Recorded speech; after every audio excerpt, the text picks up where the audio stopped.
सत श्री अकाल दोस्तों, मैं तुहाडा अपना नीरज। स्वागत है तुहाडा साडे इस यूट्यूब चैनल ते। अज आप स्टार्ट करन जा रहे हैं जी +2 क्लास का chapter number 2 inverse trigonometry. Class +2 है जी, चैप्टर नंबर अपना 2 है जिसका नाम है जी इनवर्स ट्रिग्नोमेट्रिक फंक्शन। ठीक है जी।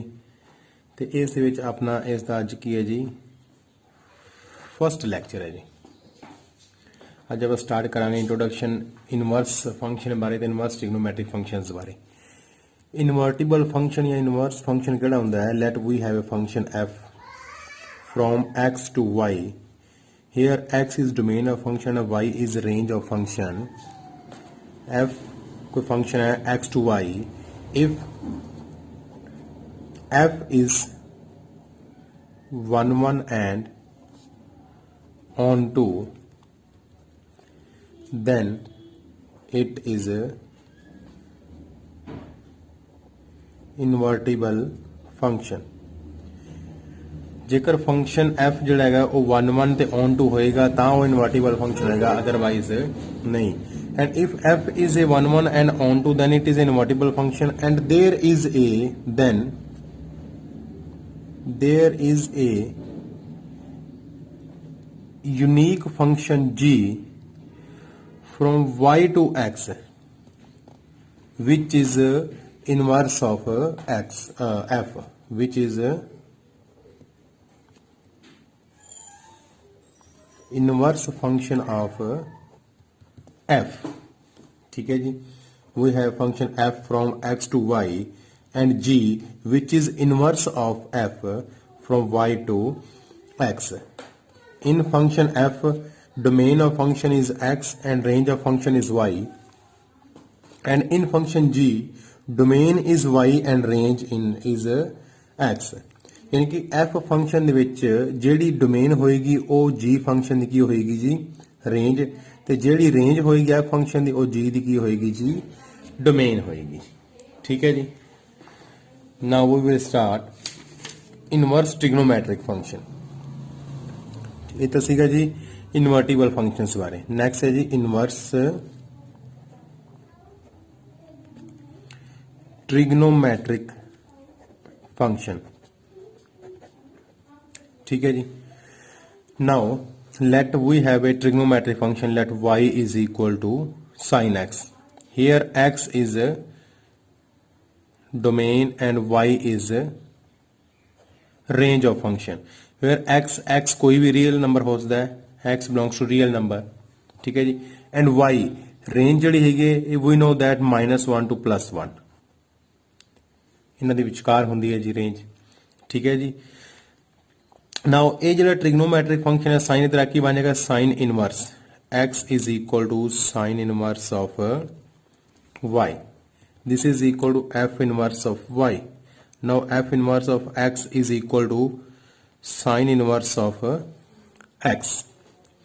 नाउ हियर जिहड़ा x है ये की होएगी जी domain, this x is domain of function and this is lies between -1 and 1। ठीक है। and this f inverse of x is equal to y, this is lies between -π/2 to +π/2। ठीक है। this is a principal branch of range। ठीक है। principal branch of sin inverse of x because 0 to π/2 ਜਿਹੜਾ ਹੁੰਦਾ ਹੈ sin ਦੀ value positive ਹੁੰਦੀ ਹੈ ਤੇ -π/2 ਤੋਂ ਲੈ ਕੇ 0 ਤੱਕ ਜਿਹੜੀ ਹੁੰਦੀ ਹੈ ਸਾਈਨ ਨੈਗੇਟਿਵ ਹੁੰਦਾ ਹੈ। ਪੋਜ਼ਿਟਿਵ ਤੇ ਨੈਗੇਟਿਵ ਦੋਨੇ ਇੰਟਰਵਲਸ ਇਹਦੇ ਵਿੱਚ ਆ ਜਾਣਗੇ। ਦਿਸ that is why this is called principal branch of sign inverse of x। ठीक है जी। ये similarly we have done all other trigonometric functions। now we will start next trigonometric function। let y is equal to cos inverse of x। now we will write the range and domain of each of functions। now domain of this function, this is equal to -1 to +1, and range of cos inverse of x, this is equal to 0 to pi, also equal। ठीक है जी, ये 0 ਤੋਂ ਪਾਈ ਦੇ ਵਿਚਕਾਰ ਹੋਏਗੀ ਤਾਂ ਉਹਨਾਂ ਦੇ ਇਕੁਅਲ ਹੀ ਹੋਏਗੀ, ਬਿਕੋਜ਼ 0 to π/2 cos ਫੰਕਸ਼ਨ ਜਿਹੜਾ ਹੁੰਦਾ ਹੈ ਉਹ ਪੋਜ਼ਿਟਿਵ ਹੁੰਦਾ ਹੈ ਤੇ π/2 ਤੋਂ ਲੈ ਕੇ ਪਾਈ ਤੱਕ ਜਿਹੜਾ ਹੁੰਦਾ ਹੈ ਨੈਗੇਟਿਵ, ਪੋਜ਼ਿਟਿਵ ਤੇ ਨੈਗੇਟਿਵ ਦੋਨੇ ਇੰਟਰਵਲ ਦੇ ਵਿੱਚ ਕਵਰ ਹੋ ਜਾਣਗੇ। ਨੈਕਸਟ ਹੈ ਜੀ ਆਪਣੇ ਕੋਲ ਥਰਡ ਹੈ ਜੀ ਆਪਣੇ ਕੋਲ ਜੀ tan ਇਨਵਰਸ ਆਫ x। ਠੀਕ ਹੈ ਜੀ, y is equal to tan inverse. ਇਹਦੇ ਵਿੱਚ ਜਿਹੜੀ ਡੋਮੇਨ ਹੋਏਗੀ ਫੰਕਸ਼ਨ ਦੀ ਉਹ ਆਪਣੇ ਕੋਲ ਕੀ ਹੋਏਗੀ ਜੀ,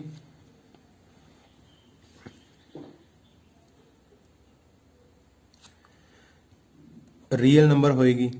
ਠੀਕ ਹੈ ਜੀ, ਤੇ ਰੇਂਜ ਆਫ ਫੰਕਸ਼ਨ ਜਿਹੜੀ ਹੋਏਗੀ ਉਹ ਕੀ ਹੋਏਗੀ, -π/2 to +π/2। ਇਹ only lies between -1 π/2 to +π/2, not equal. ਇਹ ਸਿਰਫ ਉਹਨਾਂ ਦੇ ਵਿਚਕਾਰ ਹੋਏਗੀ, ਉਹਨਾਂ ਦੇ ਇਕੁਅਲ ਨਹੀਂ ਹੋਏਗੀ। ਨੈਕਸਟ ਆਪਣੇ ਕੋਲ ਟ੍ਰਿਗਨੋਮੈਟਰੀ ਫੰਕਸ਼ਨ ਹੈ ਜੀ cot inverse of x। cot inverse of x ਦੇ ਵਿੱਚ ਜਿਹੜਾ ਹੈਗਾ ਜੀ ਆਪਣੇ ਕੋਲ ਡੋਮੇਨ ਆਫ ਫੰਕਸ਼ਨ ਜਿਹੜੇ ਹੋਏਗੀ ਉਹ ਕੀ ਹੋਏਗੀ ਜੀ, ਰੀਅਲ ਨੰਬਰ, ਤੇ ਜਿਹੜੀ ਰੇਂਜ ਆਫ ਫੰਕਸ਼ਨ ਹੋਏਗੀ ਉਹ ਕੀ ਹੋਏਗੀ, 0 to π। ਇਹ ਵੀ ਇਹਨਾਂ ਦੇ ਵਿਚਕਾਰ ਹੋਏਗੀ, ਇਕੁਅਲ ਨਹੀਂ ਹੋਏਗੀ। ਕਿਉਂ ਨਹੀਂ ਇਕੁਅਲ ਹੋਏਗੀ ਇਹ ਵੀ, ਕਿਉਂਕਿ ਵੀ ਨੋ that tan π/2 is equal to infinity। tan π/2 ਕਿੰਨਾ ਹੁੰਦਾ ਜੀ, ਇਨਫਿਨਿਟੀ। ਹੇਅਰ cot π ਕਿੰਨਾ ਹੁੰਦਾ ਜੀ, ਇਨਫਿਨਿਟੀ ਹੁੰਦਾ ਤੇ 0 ਵੀ ਇਨਫਿਨਿਟੀ ਹੁੰਦਾ। ਠੀਕ ਹੈ ਜੀ, ਨੈਕਸਟ ਹੈ ਜੀ ਆਪਣੇ ਕੋਲ y is equal to secant inverse of x। ਠੀਕ ਹੈ ਜੀ, secant inverse of x, ਤੇ ਇਹਦੀ ਜਿਹੜੀ ਡੋਮੇਨ ਆਫ ਫੰਕਸ਼ਨ ਹੋਏਗੀ secant inverse of x ਦੀ ਉਹ ਹੋਏਗੀ ਜੀ -∞ to -1 union 1 to infinity, and range of function ਕਿੰਨੀ ਹੋਏਗੀ ਜੀ, 0 to π/2 union π/2 to π। ਦੇਖੋ ਇਹ ਕਿੰਦਾ ਇਨਵਰਸ ਰੈਸੀਪ੍ਰੋਕਲ ਹੁੰਦਾ ਜੀ cos ਦਾ। cos ਦੀ ਆਪਣੇ ਕੋਲ ਰੇਂਜ ਸੀ 0 to π, ਇਹ ਵੀ 0 to π ਹੋਏਗੀ, ਪਰ ਵਿੱਚ π/2 ਇਨਕਲੂਡ ਨਹੀਂ ਕਰਨਾ ਆਪਾਂ। ਕਿਉਂ ਨਹੀਂ ਕਰਨਾ, ਕਿਉਂਕਿ π/2 ਤੇ ਜਿਹੜੀ ਸੀਕੈਂਟ ਦੀ ਵੈਲਿਊ ਹੁੰਦੀ ਕਿੰਨੀ ਹੁੰਦੀ ਹੈ ਜੀ, ਇਨਫਿਨਿਟੀ। ਠੀਕ ਹੈ ਜੀ, ਦੈਟ ਇਜ਼ ਵਾਈ।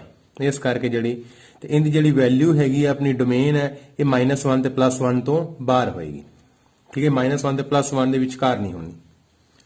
ਨੈਕਸਟ ਹੈ ਆਪਣੇ ਕੋਲ 6 ਨੰਬਰ ਤੇ y is equal to cosecant inverse of x। ਇਹਦੀ ਜਿਹੜੀ ਡੋਮੇਨ ਹੋਏਗੀ ਇਸ ਫੰਕਸ਼ਨ ਦੀ ਉਹ ਆਪਣੇ ਕੋਲ ਹੋਏਗੀ ਜੀ -∞ to -1 union 1 to infinity। Same infinity ਵਾਲੀ ਸਾਈਡ ਤੇ ਆਪਾਂ ਕਲੋਜ਼ ਇੰਟਰਵਲ ਨਹੀਂ ਲਗਾ ਸਕਦੇ ਕਦੇ ਵੀ, ਸੌਰੀ। ਠੀਕ ਹੈ ਜੀ, ਨੈਕਸਟ ਹੈ ਜੀ ਰੇਂਜ ਆਫ ਫੰਕਸ਼ਨ ਜਿਹੜੀ ਹੋਏਗੀ ਇਹ ਸਾਈਨ ਦਾ ਰੈਸੀਪ੍ਰੋਕਲ ਹੁੰਦਾ ਹੈ ਜੀ।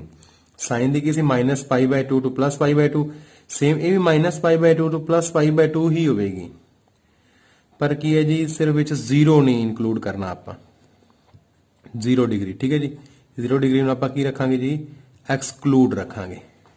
ਠੀਕ ਹੈ ਜੀ, ਹਾਂਜੀ। ਇਹਦੀ ਜਿਹੜੀ ਰੇਂਜ ਆਫ ਫੰਕਸ਼ਨ ਹੋਏਗੀ ਕੀ ਹੋਏਗੀ, -π/2 to 0 and 0 to π/2। ਠੀਕ ਹੈ ਜੀ, ਇਹ ਆਪਣੇ ਕੋਲ ਕੋਸੀਕੈਂਟ inverse of x the range ਆ ਗਈ। ਕਲੀਅਰ ਹੈ ਜੀ ਸਭ ਨੂੰ? ਆਈ ਹੋਪ ਤੁਹਾਨੂੰ ਸਭ ਨੂੰ ਪਤਾ ਲੱਗ ਗਿਆ ਹੋਵੇਗਾ। ਤੇ ਨੈਕਸਟ ਹੈ ਜੀ we will start exercise 2.1।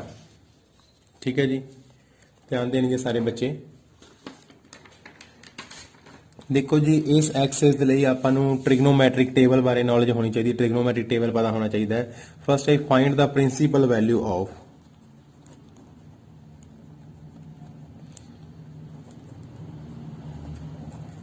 ਕਿ ਆਪਣੇ ਕੋਲ ਸਾਈਨ ਇਨਵਰਸ ਆਫ -1। ਠੀਕ ਹੈ ਜੀ, light y is equal to sin inverse of -1। ਹੁਣ ਆਪਾਂ ਇਹ ਵੀ ਦੇਖ ਸਕਦੇ ਹਾਂ ਸਾਈਨ ਦੀ ਵੈਲਿਊ -1 ਕਿੰਨੇ ਡਿਗਰੀ ਤੇ ਹੁੰਦੀ ਹੈ। ਸਾਈਨ ਦੀ ਵੈਲਿਊ 1 ਹੁੰਦੀ ਹੈ ਜੀ π/2 ਤੇ -1 ਫਿਰ -π/2 ਤੇ, ਜਾਂ ਫਿਰ ਆਪਾਂ ਇਸ ਤਰ੍ਹਾਂ ਕਰਦੇ sign inverse left hand side ਤੇ ਆ ਜਾਏਗਾ, ਕੀ ਬਣ ਜਾਏਗਾ ਜੀ sin y is equal to -1। ਇਹ -1 ਦੀ ਵੈਲਿਊ ਆਪਾਂ ਇਸ ਤਰ੍ਹਾਂ ਵੀ ਲਿਖ ਸਕਦੇ ਹਾਂ ਜੀ।